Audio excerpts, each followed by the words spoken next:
Hello, good morning or good afternoon, depending on where you are located. My name is Jamal Jones. I am a LMFT based out of Fresno, California, and a growth coach for therapists in private practice. And I love to help people or support people take inspired action with more clarity, confidence, and courage. And this morning, I have the privilege and honor of talking with a beloved colleague in our industry. I'm going to ask him to introduce himself.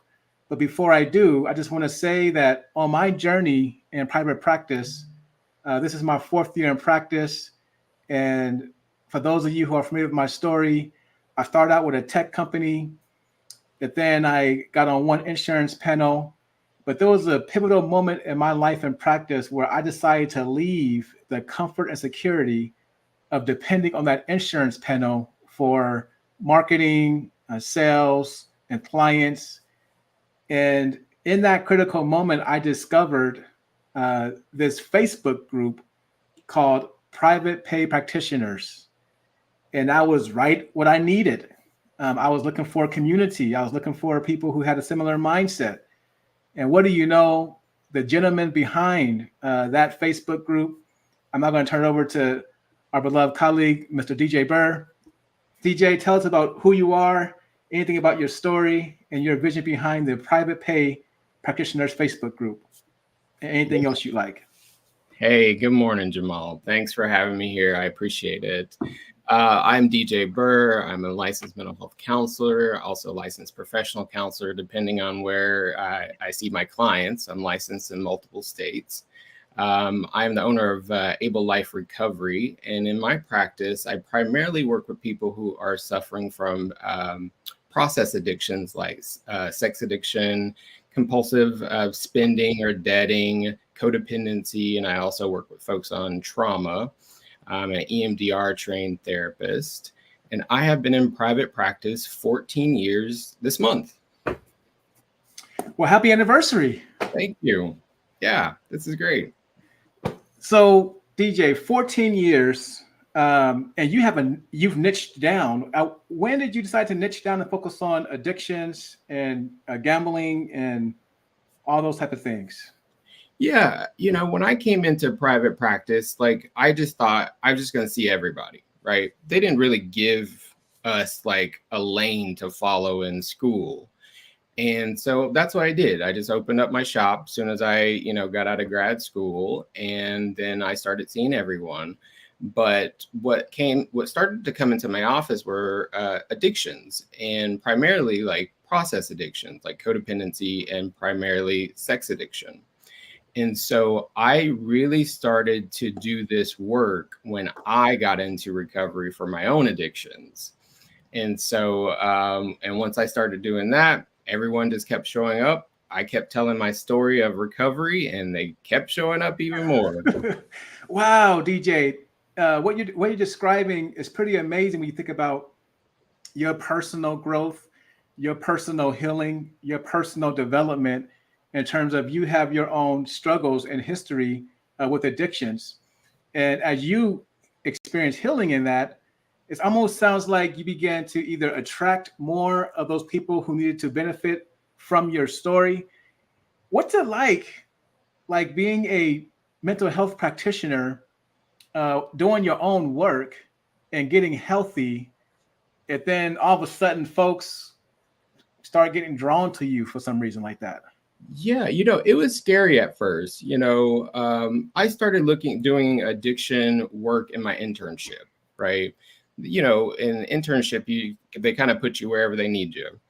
And so I was doing some addiction treatment recovery groups in that setting. And even though I was helping folks, I didn't realize that I too had a problem. And so when I was starting to, get some understanding in my own therapy that, hey, I have some trauma in my history, I have some things I need to work on, I was kind of hit with it. And I was like, what? I was like, I don't have a problem, right? And my therapist, he said, you need to go to a meeting. And I was like, go to a meeting for what? And then he listed out some things. And so I started going to the meetings, and I was really scared. Because here I was a mental health practitioner, right? Mm-hmm. I had a private practice and also was working in community mental health. And I was Mm-hmm. afraid that like, oh, I have a lot of shame about who I am and what I've done in my history, and how am I going to show up and help my clients? But what I had to focus on was taking care of myself first, right? Mm. So I made a commitment to engage in all of the recovery programs that were recommended for me. And as I started to get clarity and I started to get sobriety, that's when people started showing up in like droves, right? And I was like, what's going on? And I was like, maybe this is what my focus should be. It shouldn't be just like, I'm going to help everybody, right? Mm-hmm. But maybe I should focus on these folks who have similar experiences. And it was a fascinating experience to see their changes while I was also changing. Wow, DJ, you hit on so many different points. One of which is I can hear how you were younger, new to the industry. Were you required by your licensing board or by your graduate program to go into therapy, or did you voluntarily go into therapy out of your own will? No, I wasn't required. I made a decision to go into therapy. And it was difficult to find a therapist. First of all, that's a problem in and of itself, right? Mm-hmm. But I wasn't required. But I know the importance of it, right? Mm-hmm. And so I sought out a therapist, and the first one was a good fit, but he didn't really guide me to the place where I ended up. But then I got in with my current therapist that I've been seeing for a long time, and he knew exactly where to send me, exactly what to say, right? And I'm grateful, totally grateful for that experience. So you voluntarily found your own therapist because you wanted to grow and heal. It also sounds like you were so motivated that even though that first therapist wasn't the best fit, you didn't allow that to discourage you. Because oftentimes we get discouraged, like, oh, I went to my first therapist and it didn't work out. But you actually continued your search and you found a better fit. And once you found that better fit, you actually were like really cooperative in terms of like, hey, if you're recommending to me that I get in these groups, in addition to the investment already making with my time, energy, and resources coming to see you one-on-one, I give kudos to that provider for recommending you to go to these community group recovery programs while still serving you one-on-one. But I know for me, there's times where I've made the same recommendation, but for one reason or another, a client might not be ready to engage those other communities. Yeah. They may just not want to do it. So I think it's really important just to commend you for like, you sought out your individual therapist. He gave you some recommendations and you followed up. Why? Well, I'll say this. I didn't do it right away. Okay. I applaud him for being like consistent, right? And the message Mm-hmm. was consistent. At the end of every session, he was like, go to a meeting, go to a meeting, go to a meeting. And I think the real pain for me was that when he would say things like that, it was just bringing up a lot of my stuff, right? And so honestly, after those therapy sessions, I would like go engage in my addictions, Mm-hmm. right? And I was scared. And I would go back and tell him. And he's like, you need to go to a meeting. You need to go to a meeting. And so I would just continue to be more vulnerable. And then eventually he said, go to a meeting and then get a sponsor, right? So I started going to the meetings, and then he said, go get a sponsor. And I was like, well, what is this person going to do? And this person is going to take me through the 12 steps of recovery. And that's what I did, right? I was then introduced to somebody else who was in my corner, who was non-judgmental, right? Who was supportive, who provided that empathy and compassion that I needed. So I was then getting it from not only my therapist, but this virtual stranger, right? Who was supporting me. And so community is really important, right? And so that's one of the things that I focus on with my clients is helping them build a community and helping them kind of lean in, even though it might be a little scary, right? That's a great point, DJ, because oftentimes our clients are coming to us because they're ashamed of things they've done, They feel guilty about either current or past experiences. They have high levels of anxiety and fear. They have thoughts of not wanting to live anymore. I mean, they come to us for all kinds of reasons. And initially, just to reach out to a therapist is very brave and courageous. Definitely. And we provide them the highest level of privacy and confidentiality and the empathy and compassion at that one-to-one level, which is very healing for them. Yep. Over the course of that one-to-one relationship, it's amazing how it begins to kind of slowly spill over into other parts of their life when they feel safe and they can take emotional risk and not be judged or shamed, but actually cared for and supported. And it almost sounds like in your journey, that's kind of what happened, was you felt really comfortable with your one-on-one therapist. They gained your trust and they were consistent in their recommendation. And for you, it began to spill over into other parts of your life. That is absolutely 100% correct. Yep. That's how it happened. And so then, I was able to start setting more functional boundaries in my life, in my practice, right? I started being able to really understand my story and also understand my worth. And so I started telling that, in 12-step recovery, part of that healing is sharing your experience, strength, and hope. And so I just kept doing that. And one of the ways that I did that was I wrote a book. I wrote my memoir. I Just Wanted Love, Recovery of a Codependent Sex and Love Addict. And it was like in real time, I was writing about my lived experience about being a person in recovery and running my practice and trying to figure out my life, And when that book was published, people started finding it.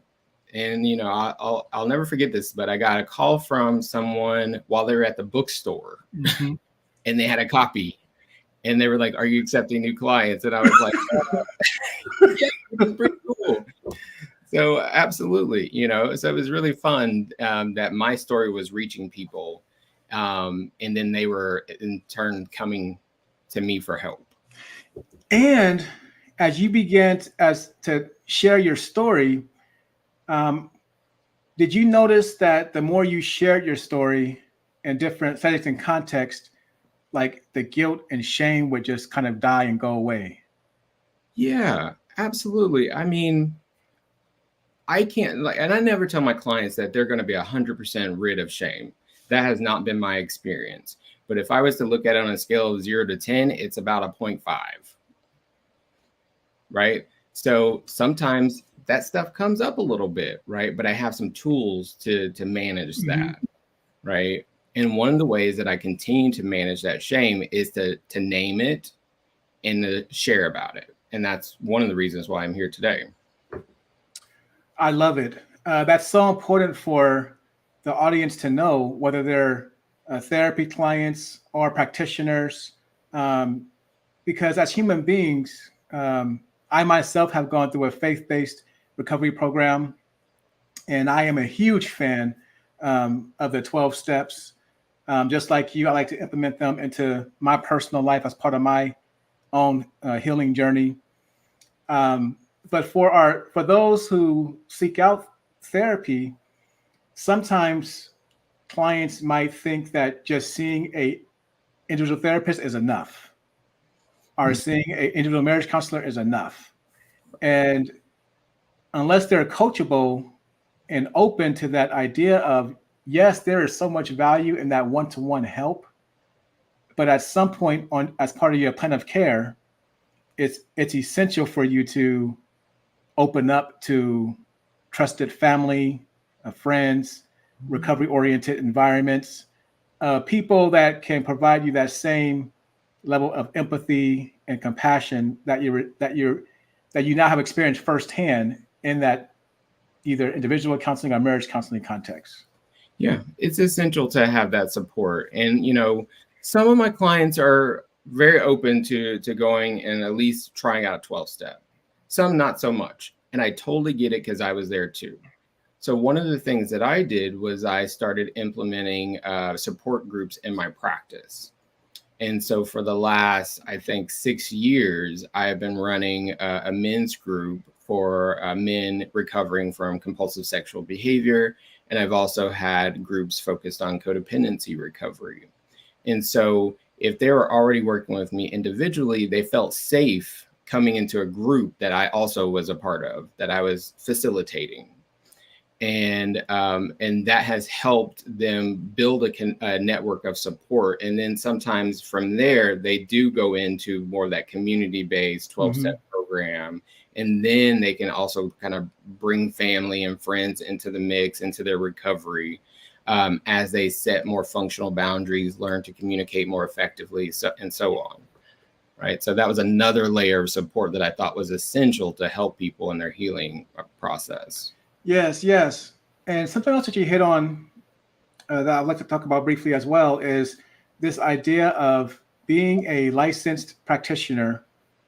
And many times I hear, like in consultations with colleagues or in CEUs, this sense of people feeling like they're an imposter and having imposter syndrome. Yeah. Can you speak to, because I see a parallel in your journey of like your personal growth, your development, your personal healing, you feeling less guilty, less ashamed about things in your life.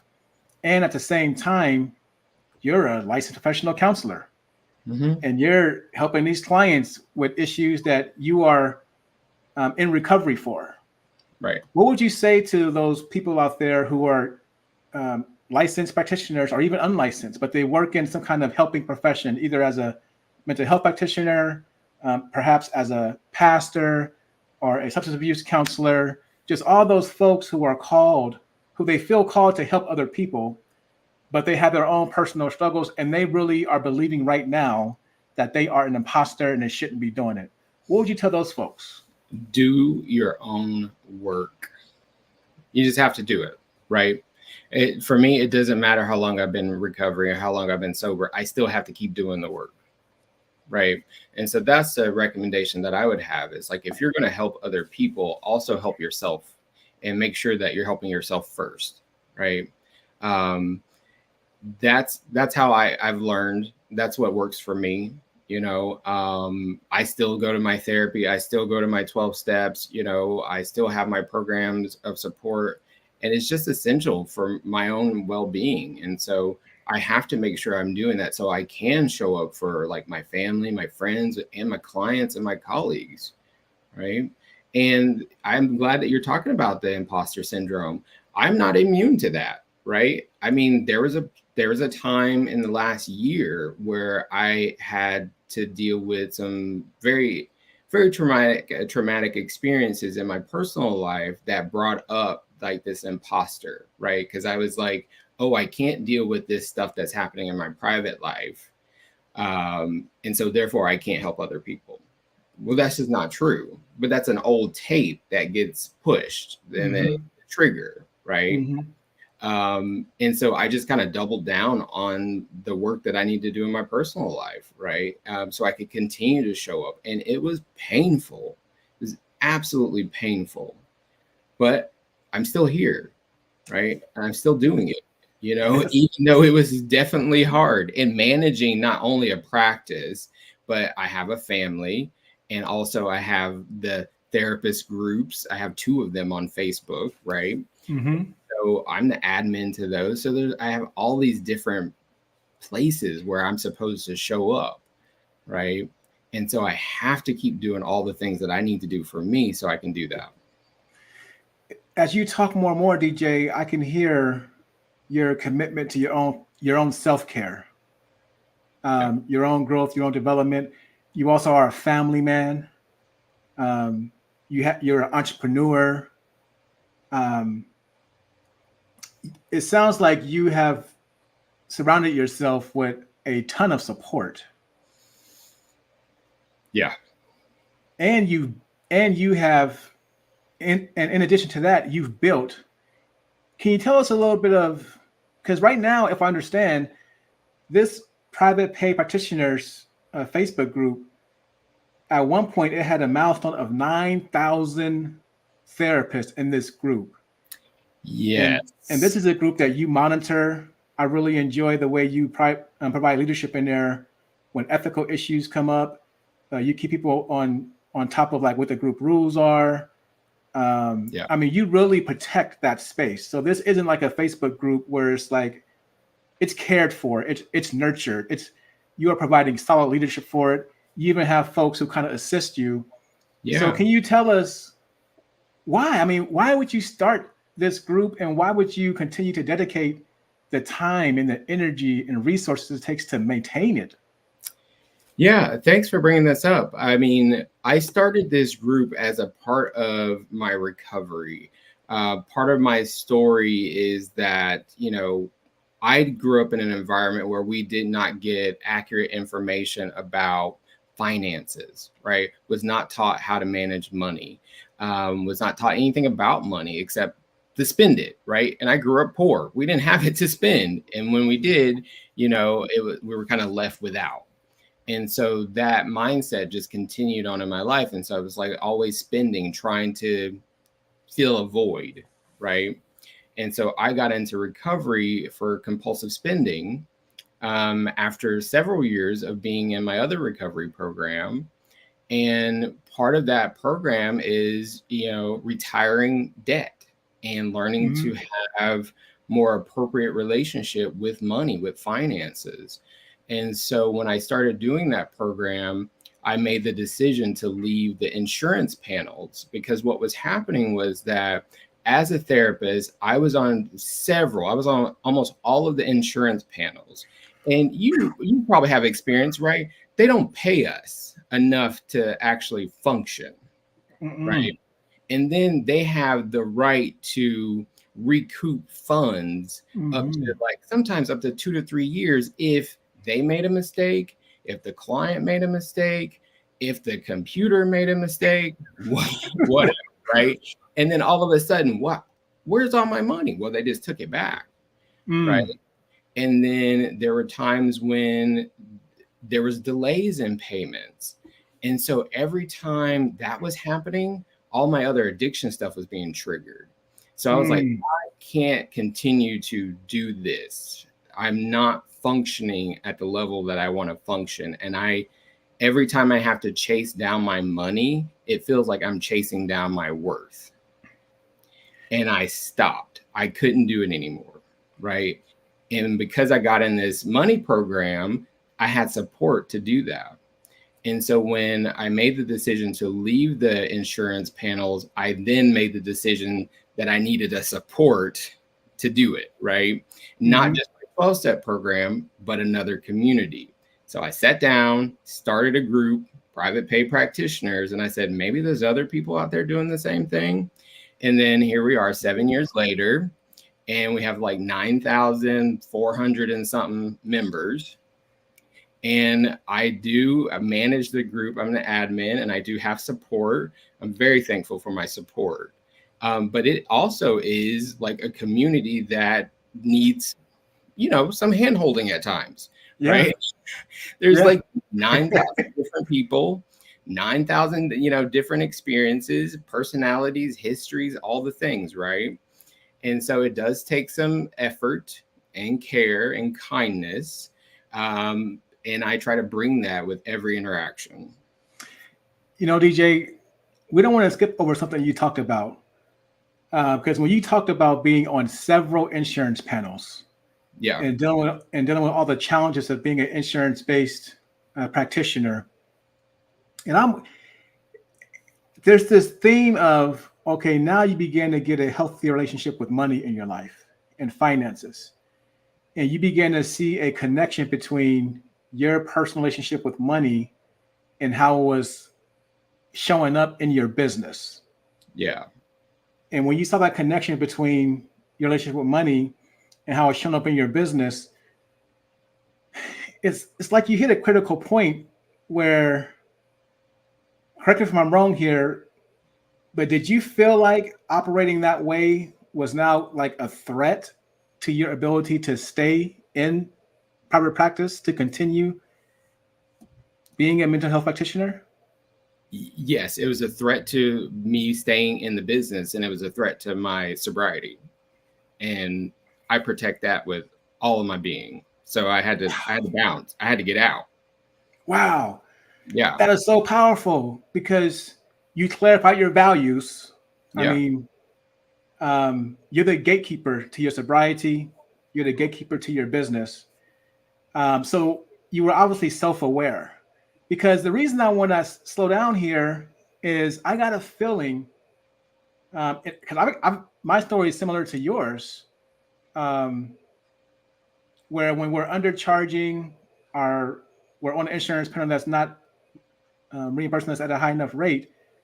Um, there's like a moment of decision of like, am I going to continue to be a licensed provider, or am I going to go to New York Life Insurance, or am I going to go get a whole new career?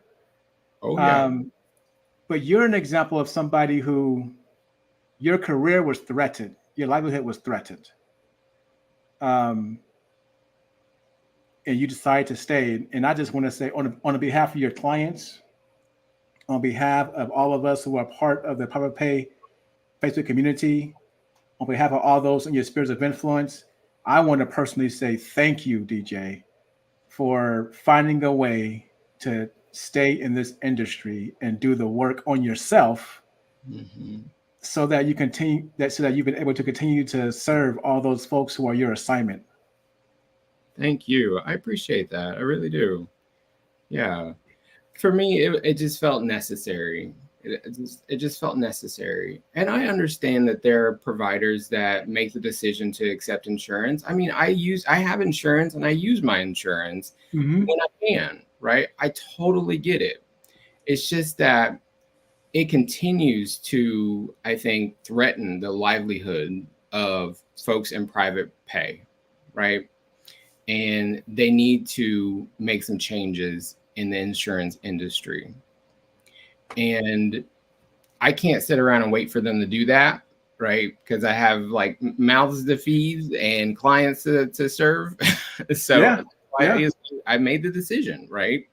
And people come to me and they say, "Well, how do you do it?" Well, I just tell them what I did. Here's the steps that I took, right? And so there are times when other colleagues, they come to me and want to consult with me, and I just sit them down and tell them what I did and help support them in terms of what they want to do. Awesome.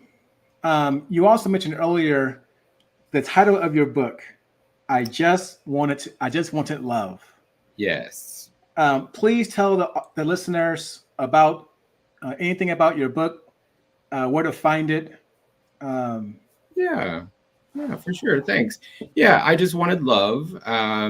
It's my story. It's my story from the very beginning. I talk about, growing up in the South as a poor Black kid and gay in a dysfunctional family system, and how that left me vulnerable to abuse and abandonment and neglect. And, you know, um, I was victimized as a young kid by a perpetrator, and that just set me up on a path, right, to always be looking outside of myself for my validation. And I really focus on like that healing and what it was like for me to enter into recovery.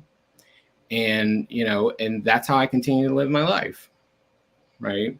yeah. And continue to help support people in various ways who want to take care of themselves and their families. And so I appreciate the ability that I have to show up in different environments and to do that, right? And so folks can find my book on Amazon. You can get a free chapter, the very first chapter, on my website, djburr.com. And, one of the other things that I did was I created 2 podcasts that I hosted a few years back. One was Survivors of Sexual Abuse and Assault. It's called Journey On.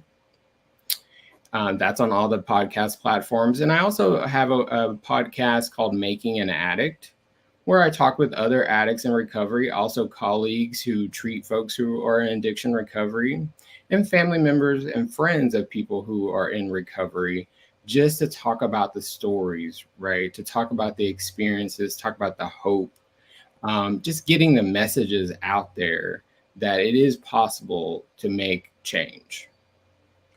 Thank you for sharing all of that, DJ. Can you talk to us a little bit more about your experience as a Black man in America?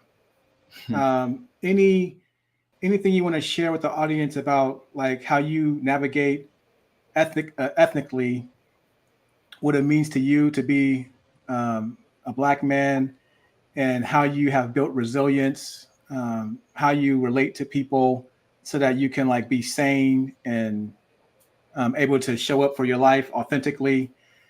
But also, can you also talk to us about not only what it's like to be a Black man in America, but you mentioned that you're gay, and to be a Black man, Yes. in particular, and to be a gay Black man, that creates a whole nother layer of challenges that you've had to overcome. And would love for you to offer some insight to the audience on.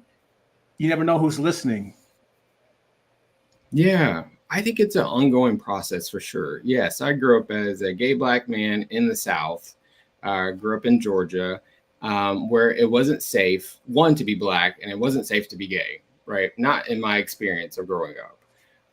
And so I had to navigate some really complex environments, even starting within my own family system, right?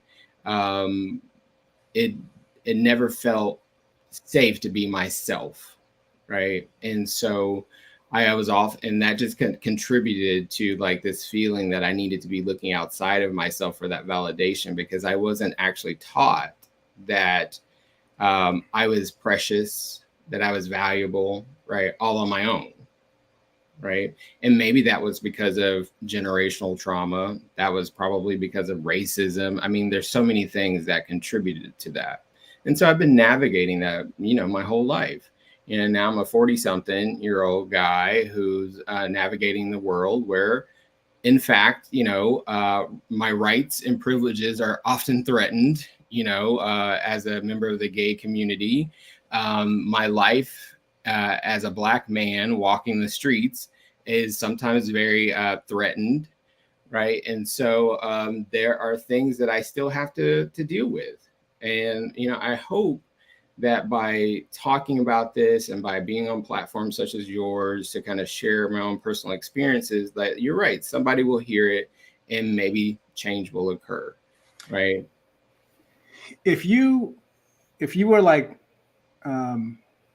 able to speak to a faith-based community, um, if you were speaking to a group of pastors of Christian churches or a group of priests at Catholic churches, um, if you were speaking to all the religious leaders in our country, our spiritual leaders, I myself, I identify as a Christian.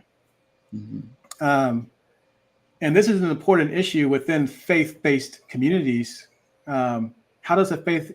What would you say are three things, or however many, some practical things that the faith-based community can do to love you? To, like you said, I just wanted to feel loved. Yeah. I mean, that's a good question. And I don't know if I know the answer right off the top of my head, right? I probably need some time to reflect on that. But I guess what's I'm feeling called to say is that, one, I'm a human, respect me, right? And create an environment to the best of your ability where I can feel safe. And if you don't know how to do that, listen to what I'm telling you in order to make that happen. As you're talking, DJ, not only that need for us to be loved, but this theme keeps coming up about safety. Mm-hmm. And when I think about safety, it's not just, I mean, physical safety is always a priority, of course.